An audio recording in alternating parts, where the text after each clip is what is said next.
우리 옆에 분들과 이렇게 인사 한번 하고 말씀 듣겠습니다. 예수의 이름으로 일어섭시다 하고 인사하겠습니다. 우리 주님께서 주신 능력 힘입어서 아무리 힘들고 어렵고 지치고 고뇌도 새힘 공급받아 믿음으로 담대하게 용기를 바라는 우리 모든 성도님들 되시기를 주님의 이름으로 간절히 축복하고 소망합니다.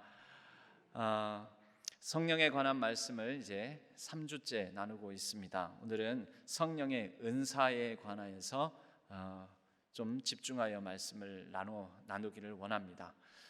성령의 은사에 관하여서는 특별히 성령의 은사장이라고 불리는 장이 고린도전서 12장입니다. 여러분 잘 아시겠지만 그 다음 장 고린도전서 13장은 별명이 뭐라고 붙어있죠? 사랑장. 고린도전서 13장은 사랑장, 12장은 은사장 이렇게 얘기를 합니다. 사도 바울은 이 은사에 관한 얘기를 신약 성경 중에서 제일 많이 했습니다. 신약 성경에 총 17번, 신약 성경 전체에 17번 나오는데 그 중에 한 15번 정도가 사도 바울이 은사를 얘기를 합니다. 그 중에서도 또 로마서에 6번, 고린도전서에서 7번, 13번이 로마서 6번과 고린도전서 7번에서 13번이 두 성경책에 나옵니다. 그리고 로마서에 나온 말씀은 로마서에 또 은사장이 있습니다. 로마서의 은사장은 로마서 12장입니다. 공교롭게도 고린도전서도 12장, 로마서도 12장이네요. 이렇게 두 12장 로마서 고린도전서의 은사장에서 13번, 신약성경 17번 중에서 거의 대부분을 얘기하고 있습니다. 은사라는 단어는 사도 바울이 특별히 선택해서 쓴 말입니다. 은사는 헬라어로 카리스마라고 합니다. 내가 아는 그 카리스마 그건가? 같은 단어이긴 합니다. 우리가 아는 카리스마는 저 사람 참 카리스마 있다. 카리스마 있는 지도자야.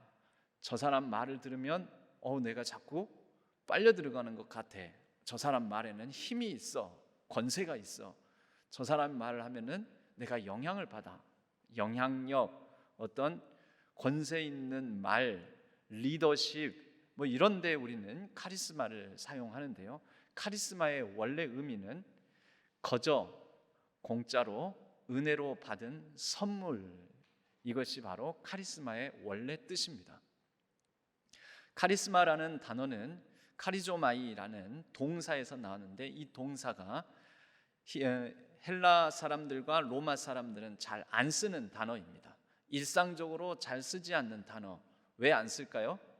그런 일이 별로 없으니까 안 쓰는 거죠. 그 뜻이 뭐냐면 거저 값없이 자격 없는 사람에게 은혜로 선물을 주다.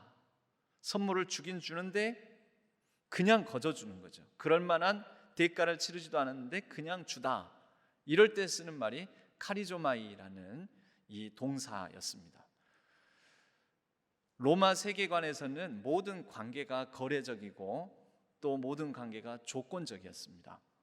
후견인 제도라고 있는데요. 로마 사람들에게 있어서 친구다. 이 사람은 내 친구다. 로마 사람들이 말하는 친구의 의미는 그 사람이 나를 위해서 충성을 다하고 그 충성을 다하는 것에 대한 대가로 나의 지위로 이 사람의 배경이 되어준다. 이럴 때 이런 것을 후견인 제도라고 했는데 이럴 때 서로를 친구라고 불렀습니다. 그러니까 친구가 우리가 아는 정말 조건 없이 나는 그냥 너가 내 친구여서 못나고 보잘것없고 부족해도 그냥 나는 네 곁에 있는 너가 내 곁에 있는 것만으로도 참 좋아라는 그런 친구가 아니라 로마의 친구라는 뜻은 바로 이런 후견인 또 비후견인 서로 거래적으로 조건적으로 맺어진 관계를 친구라고 불렀습니다. 이에 대해서 예수님은 다른 친구 내가 너희를 친구로 부르노니 라고 요한복음 15장의 말씀을 통하여 친구의 의미를 새롭게 재해석을 해 주셨죠. 그리스 또 로마 세계관을 가진 사람들에게는 카리조마이라는 단어도 그런 단어였습니다. 거저 은혜로 선물을 줘? 그럴 일 없잖아. 그럴 수도 없잖아. 그래서도 안 되잖아. 그래서 잘 안 쓰는 말, 사장 되다시피 하는 말을 되살려 이 특별한 단어를 바울은 성령의 은사에 대해 사용하게 되었습니다. 성령의 은사는 그러므로 하나님께서 우리에게 주신 선물, 자격이 있다 없다? 없다. 나는 그 선물을 받을 만한 자격이 없고 나는 하나님의 친구, 예수 그리스도의 친구라고 불릴 만한 그런 충성을 다하거나 그런 조건을 가지지 않았음에도 불구하고 하나님께서 우리에게 주신 선물을 말합니다. 여러분, 이런 선물을 받았으니 자격이 없이 대가 치르지 않고 노력하지 않고 주신 분의 뜻대로 그분의 은혜로 그분께서 주신 것을 그냥 받았으니 여러분, 우리가 가지고 있는 은사가 있다면 이 은사는 내 자랑거리입니까? 아니면 주신 분의 자랑거리입니까? 내가 받았으니 내가 이 은사를 가지고 나 은사를 가지고 있어 하고 나를 드러내야 될까요? 아니면 이 은사를 주신 분을 드러내야 할까요? 주신 분을 드러내야 합니다. 보통 어떤 은사를 받고 나서 내가 이런 은사 받았다 저런 은사 받았다 하고 자기를 과시하고 드러내는데 그 은사를 수단과 방법 삼는다면 이것은 잘못된 것입니다. 또한 내가 왜 이런 은사를 다른 사람은 다 받았는데 나는 방언의 은사를, 예언의 은사를, 어떤 특별한 은사를 나는 받지 못했을까 하면서 눌리고 마음 상해한다면 그것도 옳지 못한 것입니다. 우리는 쉽사리 이러한 자기 욕심을 따라서 은사를 얻고자 하는 욕망, 욕심을 따라서 얻지 못하면 좌절하고 조금 섭섭하게 여기고 실망하고 또 그것을 받으면 우쭐거리는, 자기를 드러내고 자기를 자랑하고 싶어하는 마음을 갖고 하는 그런 성향을 가지고 있습니다.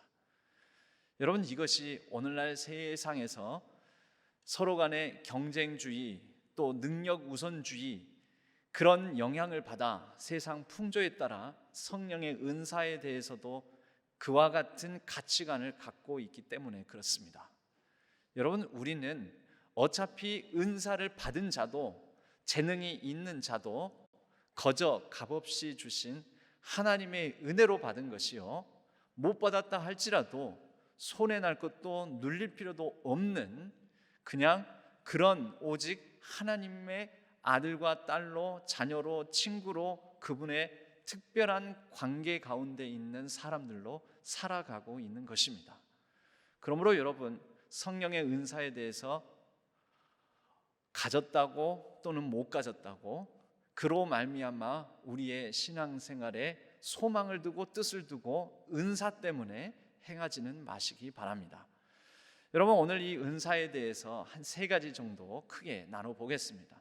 첫 번째는 은사의 가장 중요한 은사가 있으니 은사의 기본되는 은사, 그것은 예수 그리스도를 믿는 은사라는 것입니다. 오늘 말씀 고린도전서 12장 우리가 읽지는 않았지만 1절부터 3절까지의 말씀을 보겠습니다. 형제들아, 신령한 것에 대하여 나는 너희가 알지 못하기를 원하지 아니하노니 너희도 알거니와 너희가 이방인으로 있을 때에 말 못하는 우상에게로 끄는 그대로 끌려갔느니라. 그러므로 내가 너희에게 알리노니 하나님의 영으로 말하는 자는 누구든지 예수를 저주할 자라 하지 아니하고 또 성령으로 아니하고는 누구든지 예수를 주시라 할 수 없느니라. 여러분, 방금 우리가 읽은 말씀은 성령의 가장 중요한 은사의 끝판왕, 시작과 나중, 그리고 처음과 끝에 해당되는 은사를 말한 것입니다. 아니, 모든 은사의 밑바탕에 깔려있는, 전제되어 있는 은사를 말하는 것입니다. 한마디로 말하자면 구원의 은혜입니다.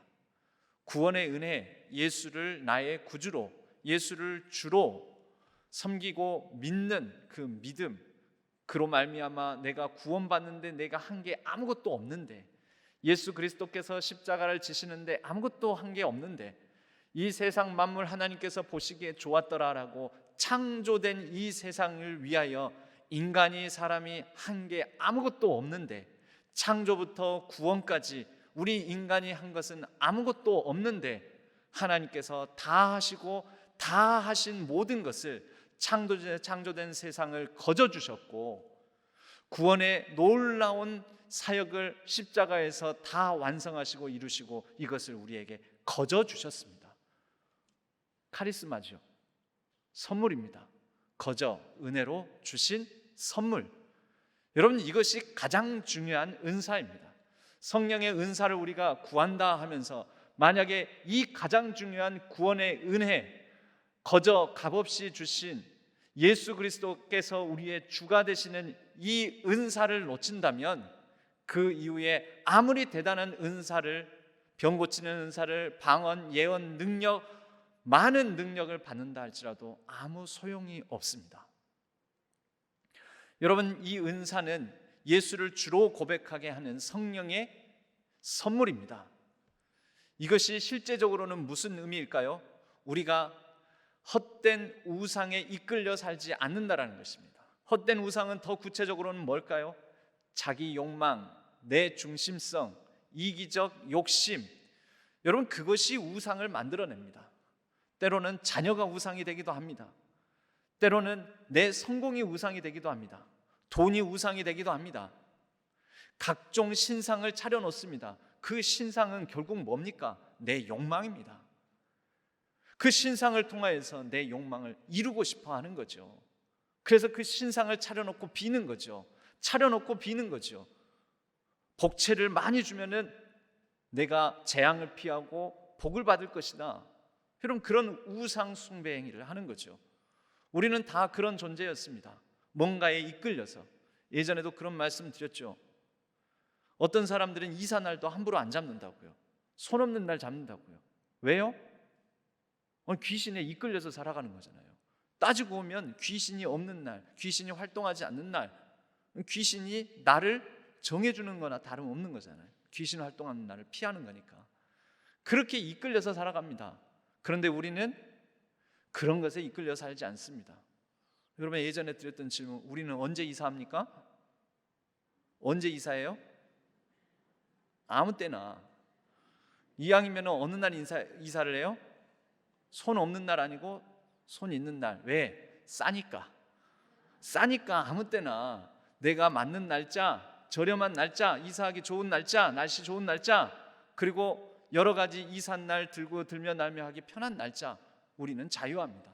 여러분, 이것이 성령께서 우리에게 주신 가장 중요한 은사입니다. 예수 그리스도 안에서 자유함을 누리는 것, 오직 예수 그리스도를 우리의 주인 삼아 그분과 더불어서 온전한 평화와 자유를, 생명을 누리는 것, 이것이 우리의 모든 은사를 살피기에 앞서서 가장 중요하고 밑바탕에 깔려있는, 전제되어 있는 은사인 것입니다. 여러분, 우리가 그 은사를 잘 누리는, 그리고 누구에게도 빼앗기지 말고 잃어버리지 않는 이 은사를 잘 보존하는 저와 여러분 되기를 간절히 소망합니다.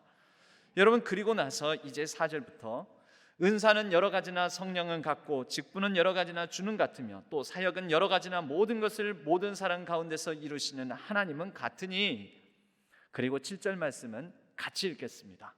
각 사람에게 성령을 나타내심은 유익하게 하려 하심이라. 옳거니 성령 하나님께서 우리에게 은사를 주시는 것은 그 한 분 하나님께서 나라는 사람이 연약하고 부족하고 또 많이 때로는 어리석고 그럴지 모르니까 성령 하나님께서 나에게 유익을 주시려고 성령 하나님의 은사를 주시는 거구나 하고 우리는 자기 중심적으로 해석을 합니다.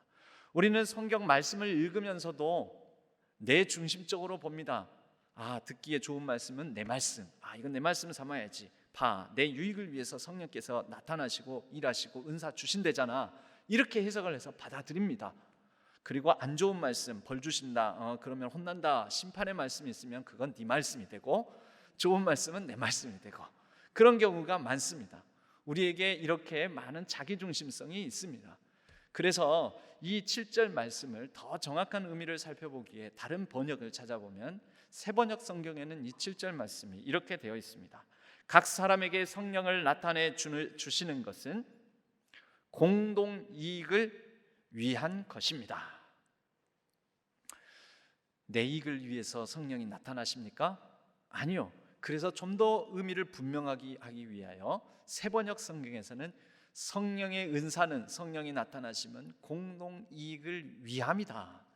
이후부터 나오는 여러 다양한 은사는 다 내가 아닌, 나의 이익이 아닌, 나 잘되고 나 과시하고 나 복받고 자랑하라고 주시는 은사가 아닌, 누군가를 위하여 함께 더불어 공동 이익을 누리기 위하여, 누군가를 섬기기 위해, 공동체를 위해 쓰여지는 하나님의, 성령 하나님의 선물이라는 것입니다. 여러분, 이 은사에 대해서 우리가 이것부터 알고 있어야 됩니다. 왜 은사를 구하십니까? 여러분, 가끔 은사를 놓고 기도하시는 분들도 있죠. 작정하고 기도하시는 분들도 있죠. 씨름하시는 분들도 있죠. 은사를 달라고. 남들 다 받았는데 왜 나는 방언의 은사 안 주시냐고. 그때 물어보셔야 됩니다. 나는 은사를 왜 받으려고 하나? 나는 은사를 왜 구하나? 하나님, 나도 선물 줘요. 왜 선물 달라고 하나? 그 선물 가지고 뭐에 쓰려고, 뭐 하려고? 은사장 고린도전서 12장은 그 은사의 목적이 공동이익, 내가 아닌 누군가를 돕고 섬기기 위한 공동체의 유익을 위하여서 은사가 주어진다라고 못 박아서 얘기하고 있습니다. 그럼 그 은사들이 무엇입니까? 다양한 은사들이 있습니다. 어떤 사람에게는 성령으로 말미암아 지혜의 말씀을, 여러분, 지혜의 말씀이라는 것은 지혜롭게 성경을 잘 보는 은사입니다. 어떤 사람은 말씀을 보면서 말씀을 금방금방 이해가 되고, 어떤 사람은 말씀을 봐도 같은 말씀을 같은 시간 봤는데도 통 뭔 말인지 모르겠다. 괜찮습니다, 여러분. 왜요? 그 뭔 말인지 모르는 사람을 위해서 뭔 말인지 알게 하는 지혜의 말씀의 은사를 누군가한테 주시는 거죠. 그 사람은 자기를 위해서가 아닙니다.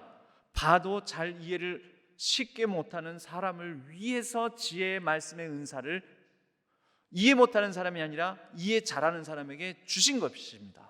그 사람이 받아서 이해 못하는 사람에게 나누라고요. 성경에는 지혜의 근본이신 하나님에 관하여, 하나님께서 하신 일에 대하여, 하나님께서 우리 인생을 위하여 하나님께서 뜻을 두고 원하시는 바를 성경은 말하고 있습니다. 그것을 잘 헤아려 살필 수 있는 그런 능력, 그것은 지혜의 말씀의 은사라고 우리는 이해할 수 있겠습니다. 그리고 또 다른 사람에게는 성령으로, 같은 성령으로 지식의 말씀을, 여러분, 지식의 말씀은 이해하는 것을 넘어서서 잘 전달하는 것입니다. 특별히 신학적인 체계를 가지고 또 어떤 순서를 가지고 전략적으로 말씀을 잘 전하는 것. 여러분, 어떤 사람은 전도를 잘합니다. 전도라는 것은 도를 전하는 거잖아요. 도는 진리 아닙니까? 그 진리는 기독교의 진리이고, 그 기독교의 진리는 예수 그리스도에 관하여서 잘 전하는 것이죠. 어떤 사람은 잘 전합니다. 근데 어떤 사람은 잘 못 전합니다. 설득력 있게 상대방이 알아들을 수 있게, 때로는 기독교의 진리를 3분짜리로 또는 4마디 말로 더 짧게 간추려서, 누군가는 잘하고 누군가는 말주변이 모자라서 잘 못하는 경우들도 있습니다. 그럴 때 이것을 잘 체계를 잡아서 전하는 것은 바로 지식의 말씀의 은사라고 볼 수 있습니다. 우리가 교회학교에서 교회학교 선생님들이 그 아이들의 수준에 맞춰 공과 책을 잘 연구를 해서 전할 때, 여러분, 그것은 지식의 말씀의 은사를 발휘하는 것입니다. 아이들에게 잘 가르치고 잘 전달하는 것. 그리고 어떤 사람에게는, 다른 사람에게는 같은 성령으로 믿음을, 여러분, 이 믿음은 무슨 믿음일까요? 그런데 이 믿음에 다른 의미가 있습니다. 피스티스라는 헬라어 단어를 쓰는데요, 이 단어는 신실함, 충성스러움, 믿을만함, 신뢰가 가는 이런 의미를 갖습니다. 여러분, 원래 처음 직분, 신약 성경에서 첫 직분자들을 세우게 되는 것은 사도행전 6장에서입니다. 예루살렘 교회 공동체가 성령 강림 사건으로 말미암아 세워지고 난 다음에 많은 회심한 성령에 감동받은 사람들이 헌금하고 유무상통 자신의 재산을 팔아 서로 돕고 나누는 일들이 일어나게 됩니다. 교회 안에 다소간 재물이 있게 되었죠. 그래서 가난한, 특별히 소외된 이웃들을 돕는 데 이것들을 사용하게 되는데, 유대인 과부와 헬라인 과부들 서로 공평하게 고르게 잘 구제를 해야 됨에도 불구하고 자꾸 헬라인, 이방인 과부들이 구제에서 빠지는 일들이 일어나게 됩니다. 이 일에 씨름하느라고 사도들이 애를 쓰다 못해 기도와 말씀에 전무하는 시간까지 뺏기게 됩니다. 이래서는 안 되겠다 해서 그 교회 공동체에 이 일을 대신할, 구제하고 섬기고 봉사하고 나누는 일을 현명하게 지혜롭게 감당할 사람들을 택하게 되는 것이 직분의 시작입니다. 그리하여 스데반을 비롯하여 빌립, 니가노르 이런 7명의 집사가 초대 공동체에 처음으로 세워지게 됩니다. 그런데 그 집사의 조건이 나옵니다. 성령과 지혜가 충만한 사람을 가려 선별하여. 그리고 11장에서는 이들에 대해서 다시 이렇게 얘기합니다. 성령과 믿음이 충만한 자. 여러분, 여기에서 이 믿음이 뭐겠습니까? 여기서 말하는 믿음, 예수 잘 믿는 사람, 물론 그런 의미는 전제되어 있고요. 구체적으로는 그 많은 재물을 공평하게 잘 나눌 때 돈을 다루고 돈을 누군가에게 주고, 그럴 때 믿을 만한 사람이 이 역할을, 이 일을 감당해야 했던 것입니다. 여러분, 그리스도인들이 오늘날 믿을 만한 사람입니까? 성령의 은사, 하나님, 내가 이웃들에게, 우리 주변에게, 교회 안에서 믿을 만한 사람이 되게 해 주옵소서. 그것은 성령의 은사를 구하는 기도인 것입니다. 오늘날 교인들이, 직분자들이 교회 안에서는 그래도 그럴 만한 괜찮은 사람인데, 교회 밖에서 진정 믿을 만한 사람인지, 신뢰할 만한 사람인지, 크레딧이 있는 사람인지 우리 자신을 돌아보았으면 합니다. 어떤 사람에게는 성령이 믿음을, 신뢰감 높은, 믿을 만한 그런 은사를 주신다라는 것이죠. 어떤 사람에게는 한 성령으로 병 고치는 은사를, 여러분, 병 고치는 은사는 오늘날 사실 많은 경우 병원들이 감당합니다. 병 고치는 일들, 예수님 당시 그리고 12사도들이 활동하던 초대교회 시절 속사도 시대, 서기 300~400년 정도입니다. 그때까지의 이런 사도들 그리고 사도들의 제자들의 시대에는 많은 사람들의 병 고칠 병원들이 모자랐고, 설령 있다 하더라도 많은 가난하고 연약한 사람들은 그 의사를, 병원을 찾아갈 수 있는 능력이 없었습니다. 그럴 때 주셨던 은사, 성령께서 인생을 두고 강건하게 살 수 있는 그런 능력을 발휘할 수 있는 은사를 주셨겠지요. 오늘날은 어디서 합니까? 그래도 웬만하면 우리나라는 건강보험제도가 돼 있고, 그래도 아프면은 저렴한 비용으로 비교적 병원을 이용할 수 있습니다. 여러분, 오늘날에도 그런데 병 고치는 신유의 은사가 필요할까요? 필요할 수도 있죠, 특별한 경우에는. 하지만 그때 당시처럼 보편적인 그런 병 고치는 은사로 우리가 해석해서는 안 될 것입니다. 오늘날에는 병 고치는 은사는 성령 하나님께서 이렇게 주십니다. 몸의 병은 병원에서 고치지만, 의사의 손길에서 고쳐지지만, 마음은 은사를 받은, 이 병 고치는 은사를 받은 사람을 통해 마음의 연약함, 마음의 병들, 마음의 강팍함, 또 육체의 질병을 앓고 난 다음에는 마음에도 어떤 트라우마가 남습니다. 그런 사람에게 이 병 고치는 은사를 발휘하는 성령의 사람들을 통하여 그 마음을 만져주고 위로하고 다독여 줄 수 있는 것입니다. 여러분, 오늘날 병 고치는 은사 또는 병 고치는 것을 위하여서 성령 집회 쫓아다니시고 성령 하나님께 병 고치는 은사를 달라고 투정 부리지 마십시오. 병원 가십시오. 그러나 여러분, 하나님, 내가 누군가의 아프고 상한 마음을 위로할 수 있는 능력을 달라고는 성령 하나님께 구하십시오. 여러분, 그것이 성령의 오늘날 현대시대의 병 고치는 은사인 것입니다. 또 어떤 사람에게는 능력 행함을 주신답니다. 이 능력이 무엇입니까? 다른 성경 번역본을 보면 기적 행함을이라고 나와 있습니다. 그 기적도 초자연적이고 정말 깜짝 놀랄 만한 그러한 특별한 이적을 말하겠습니까? 여러분, 오늘날 많은 사람들이 절망에 빠집니다. 한 철학자는 많은 사람들이 이 절망에 빠져 죽음을 두려워하며 자신의 죽음 날을 위하여서 죽음에 이르는 병, 이 절망을 죽음에 이르는 병이라고 표현합니다. 죽음에 이르는 병, 절망. 어떤 상황이 절망을 줍니까? 너무 가정이 힘들고 또 경제적으로 연약하면 절망에 빠집니다. 죽음에 이르는 병에 걸립니다. 또 어떤 경우에는 실패가 반복되면, 몇 수를 하게 되면, 공무원 시험에 몇 번이나 떨어지게 되면 낙심이 찾아오고 절망에 빠지게 됩니다. 집안 형편이 너무나 안 좋으면, 가정 환경이 불우하면 절망에 빠지게 됩니다. 절망에 빠지면 사람은 죽음을 생각합니다. 여러분, 오늘 저녁에 이 죽음을 생각하는 사람들을 우리가 어떻게 도울지 우리 조성돈 목사님께서 오셔서 잘 말씀을 전해 주실 것입니다. 참고하시기 바랍니다. 죽음에 이르는 병, 절망에 빠지는 상황 속에 있을 때, 그런데 쉽사리 절망에 빠지지 않고 어느 누구나 그런 상황이라면은 다 절망에 허우적거릴 것 같은데 그 사람이 일어섭니다.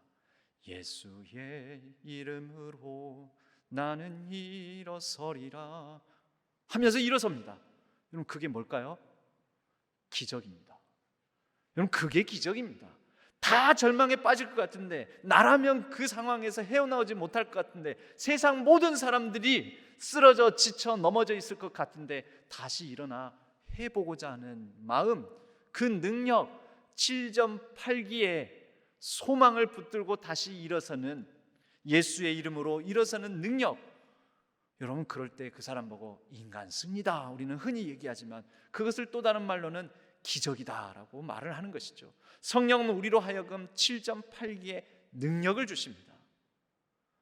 죽음에 이르지 않도록, 절망에 빠져 거기에 매몰되지 않도록. 또 어떤 사람에게는 예언함을, 여러분, 예언은 1차적으로 중요한 말은 하나님의 말씀을 잘 예금하듯이 맡아두고 있는 것, 하나님의 말씀을 받아 그것을 가지고 내 이 말씀을 붙들고 내가 다시 이렇게 삶을 살아야겠다라고 선포하는 것. 여러분, 하나님 말씀을 바탕으로 선포해 보신 적 있습니까? 내 의지가 아니라 그 말씀의 능력, 이미 주신 말씀을 나의 심령에 깊이 있게 채운 후에, 주여 그렇습니다, 여호와는 나의 목자시니 내게 부족함이 없습니다. 그러므로 내가 많은 상황이 부족할지라도 이 가운데 하나님께서 나에게 베푸실 일들을 기대하고 소망하며 나아갑니다. 여러분, 그런 사람이 예언의 능력자인 것입니다. 그런 말씀으로 누군가에게 그 말씀을 전하면서 한번 말씀에 의지하여 한번 해보자라고 말하는 사람이 예언의 능력자인 것입니다. 신비하게 며칠 뒤면 합격하겠네, 내년쯤에는 결혼하겠네, 시집가겠네, 뭐 곧 있으면 전쟁이 난다네. 여러분, 이런 게 예언의 능력이 아닙니다. 사람으로 하여금 하나님의 말씀을 깊이 새기고 그 말씀을 붙들고 살아가다가 그 말씀의 힘의 능력에 의지하여 일어서고 권면하고 선포하고 결단하고 의지를 갖는 능력인 것입니다. 어떤 사람에게는 영들 분별함을, 교회 안에서 어떤 사람은 무엇이 중요한지를 잘 분별해내는 사람들이 있습니다. 여러분, 비판적인 사고, 이것을 영어로 critical thinking이라고 합니다. critical이라는 말은 비판적이라는 뜻도 가지고 있지만 중요한, 중대한, 여러분 교회 안에서 옳고 그름을 잘 가려내는 거죠. 그게 옳다, 그게 틀리다. 그런데 그 옳고 그름을 가려내는 것은 단순히 이빠른 얘기를 하는 것이 아니라 지금 무엇이 중요한지를 먼저 살펴내는 것입니다. 중요하다, 중요하지 않다. 이것이 먼저다, 저것은 나중이다. 이것을 가려내는, 분별하는 능력, 그것이 영들 분별함을이라고 현대적으로 해석할 수 있습니다. 그리고 어떤 사람에게는 각종 방언 말함을, 또 어떤 사람에게는 방언들 통역함을. 1, 2부 때는 제가 말로만 설명을 했는데 여러분, 방언에 대해서 저는 이 장면을 보면서 이분이 방언을 했다라고 생각을 합니다. 어떤 사진이냐면 노무현 대통령 장례식장에서 김대중 전 대통령께서 아직 살아 계실 때에 권양숙 여사 앞에 서름이 복받쳐 말로 표현할 수 없는 그 슬픔을, 울음을 삼키며 이렇게, 이때 말했을까요? 못했을까요? 김대중 대통령께서 권양숙 여사에게 말을 했을까요? 못했을까요? 어떤 장면인지는 아시죠? 보신 적 있을 겁니다. 여러분, 말하지 못할, 말할 수 없는 탄식으로 마음을 전달하는 거. 여러분, 이건 말입니까? 아닙니까? 이거 언어를 표현한 겁니까? 안 한 겁니까? 예, 우리가 아는, 귀로 들리는 말로는 표현하였지만 우리는 누구든지 이분이 누구보다도 위로를 전하였구나, 누구보다도 같이 아파했구나, 누구보다도 더 슬퍼했구나 라는 것을 우리는 압니다. 다 사람이라면. 여러분, 그게 뭘까요? 다른 언어로 말을 한 방언인 것입니다. 여러분, 우리는 방언을, 뭔 말인지도 모르는 것을 신비한 말을 방언이라고 합니다. 그런데 그런 게 방언이 아니고요, 진짜 방언은 성령이 말할 수 없는 탄식으로 우리를 위하여 친히 대신 간구하는데, 그 말을 우리가 알아듣습니까? 못 알아듣습니까? 못 알아듣습니다. 그러나 확실한 것은 성령 하나님께서 내가 미처 말하지도 못하는, 말 못할 나의 그 억울함과 아픔과 상황과 연약함을 이미 이해하시고 나도 알지 못하는 가운데 그분께서 탄식함으로 표현해 주시는 것입니다. 그렇다면 우리가 누군가를 공동 이익을 위해서 세우느라고, 그 사람 섬기느라고 방언을 한다는 것은 뭐겠습니까? 말 못할 사연을 가진 사람에게 가서 나도 말하지 못할 그런 모습으로, 말이 나도 안 나오는 거죠. 그 사람의 아픔과 절망과 탄식 속에 아이고, 어쩌다가 상황이, 어쩌다가 인생이 이렇게 힘들고 어렵다냐 너는, 그러면서 말 못할 그런 표현을 가지고 그 사람에게 그래도 토닥토닥하면서 위로해 줄 때, 여러분, 그 사람 지금 뭐 하는 걸까요? 말 한마디 안 해도 방언하는 것입니다. 여러분, 이런 방언의 능력이 누군가를 세우는 것입니다. 우리는 방언의 능력을 사모하고 성령 하나님, 나도 방언의 은사를 주옵소서 그러는데, 그런 방언해 가지고 누구를 세웠습니까? 누구를 위로했습니까? 내가 받은 방언의 기도가 그렇게 해서 공동체를, 이 교회를 든든히 세우는데 보탬이 되었습니까? 누군가 내가 방언의 은사를 받아 방언 기도하는 것으로 말미암아 누군가가 유익을 얻었습니까? 그게 아니라면 여러분, 점검해 보시기 바랍니다. 내가 헛된 방언을 구했구나. 진짜 방언은 누군가의 말 못할 상황 가운데 다가가 같이 나도 표현해내지 못하는 서름과 그 어떤 복받침 가운데에서 그 사람과 함께하는 것, 말하지 않아도 아는 것, 오리온 초코파이라도 나누는 것, 여러분, 그것이 방언입니다. 현대적으로는 우리의 일상 속에서 이 방언의 능력을 우리는 발휘할 수 있습니다. 하나님이 주신, 성령 하나님께서 주신 은사대로. 그리하여 이 모든 일은 같은 한 성령이 행하사 그의 뜻대로, 하나님의 뜻대로 각 사람에게 나누어 주시는 것입니다. 그리하여 공동 유익을 얻고자 함입니다. 공동체를 세우고자 함입니다. 여러분, 다양한 은사와 같이 교회 안에도 다양한 직분자들이 있습니다. 집사, 권사, 장로, 목사, 여러분 다양한 직분자들 뭐하러 세우셨을까요? 은사와 같은 의미입니다. 공동 이익을 위하여서 집사와 권사로 세운 것입니다. 여러분, 특별히 권사는 성경에 권사라는 직분이 딱 나오지는 않습니다. 그런데 그 권사의 역할에 해당되는 말은 있습니다. 바나바라는 사람을 아시지요? 이 사람은 초대교회 공동체에 자기의 것을 다 팔아 예루살렘 교회에 헌금한 사람입니다. 그런데 그 사람을 소개하면서 사도의 행전에서는 이 바나바에 대해서 이렇게 말씀하고 있습니다. 바나바의 이름의 뜻은 위로의 아들이라. 그런데 개역 한글에는 권위자라고 나옵니다. 권위 있는 사람? 아닙니다. 위로를 권하는 사람, 위로하는 사람이었다는 것입니다. 오늘날 권사는 바로 이 권위자에서 나온 것입니다. 위로하는 사람. 여러분, 우리 교회에도 권사님들이 많이 계십니다. 원래 권사 직분이 할 역할, 권사를 세우는 목적은 위로하고 그 위로로서 잘 권면하여 사람을 케어하고 양육하고 보살피고, 그래서 그 사람이 온전케 되는데 힘을 다하는 직분이 권사입니다. 병약한 자를 돌보고 신방하며 그들을 위해서 중보하고 보살피고 기도하는 역할, 공동 이익을 얻기 위함입니다. 여러분, 성령 충만한 우리 교회의 모든 권사님들 되기를 간절히 소망합니다. 그리하여 우리 권사님들로 인하여서 권위의 효과가 나타나 위로받는 많은 연약한 사람들이 도움받고 케어받고 또 중보받고 세워지는 역사가 일어나기를 간절히 소망합니다. 사도 바울은 디모데를 향하여서도 이 은사라는 말을 씁니다. 내 안에 은사를 기억하여 장로회에서 안수 받은 것을 상기하고 그리하여 너로 하여금 온전케 되는 역사가 일어나기를 바란다라고 권면을 합니다.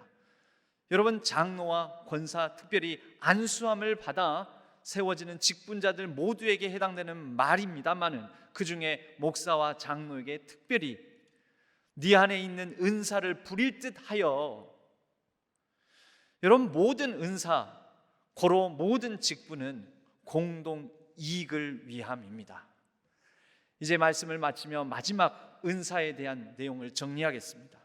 마지막 은사에 관한 내용은 고린도전서 12장 마지막 부분입니다. 31절을 같이 읽겠습니다. 너희는 더욱 큰 은사를 사모하라. 내가 또한 가장 좋은 길을 너희에게 보이리라.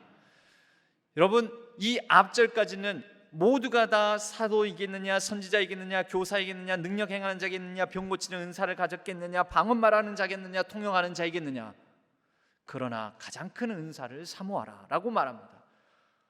그러니까 은사에는 우열은 없습니다. 병 고치는 은사든 통역, 방언하는 은사든 사도든 선지자든 목사와 장로든 직분자든 어떤 은사와 직분자든이든 우열은 없습니다. 높낮이도 없습니다. 많은 더 큰 은사를 사모하랍니다. 그리고 보여주겠답니다. 그리고 고린도전서 13장으로 갑니다. 13장이 뭐라고요? 그래서 사랑입니다. 여러분, 성령의 은사, 능력을 구하십니까? 사랑을 구하시기 바랍니다. 더 큰 은사, 사랑의 능력, 여러분 알고 보면 이 사랑은 지금까지 말한 모든 은사와 상호 보완적이고 선순환적인 관계입니다. 사랑하면 위로하고 싶어집니다. 말씀으로 잘 권면하고 싶어집니다. 지혜의 말씀, 지식의 말씀을 얻고자 하는 마음이 생깁니다. 하나님을 더 잘 알고 싶습니다. 사랑하면요. 사랑하면 어려운 가운데서도 다시 일어서고자 소망을 주고 싶습니다. 또 소망의 증거가 되고 싶어 합니다. 여러분, 성령의 가장 큰 은사는 사랑입니다. 예수 믿고 구원받은 은사는 밑바탕에 깔려있는 전제되어 있는 은사라면 이제 마지막 최후의 가장 큰 은사는 사랑. 여러분, 그 사랑으로 우리가 성령의 은사를 모두 다 각양각색에 다양하게 받아 함께 더불어 섬기고 나누고 세우고 위로하고 권면하고 그렇게 공동체를 세워가는 저와 여러분, 우리 모든 성도님들 되시기를 주님의 이름으로 간절히 축복합니다.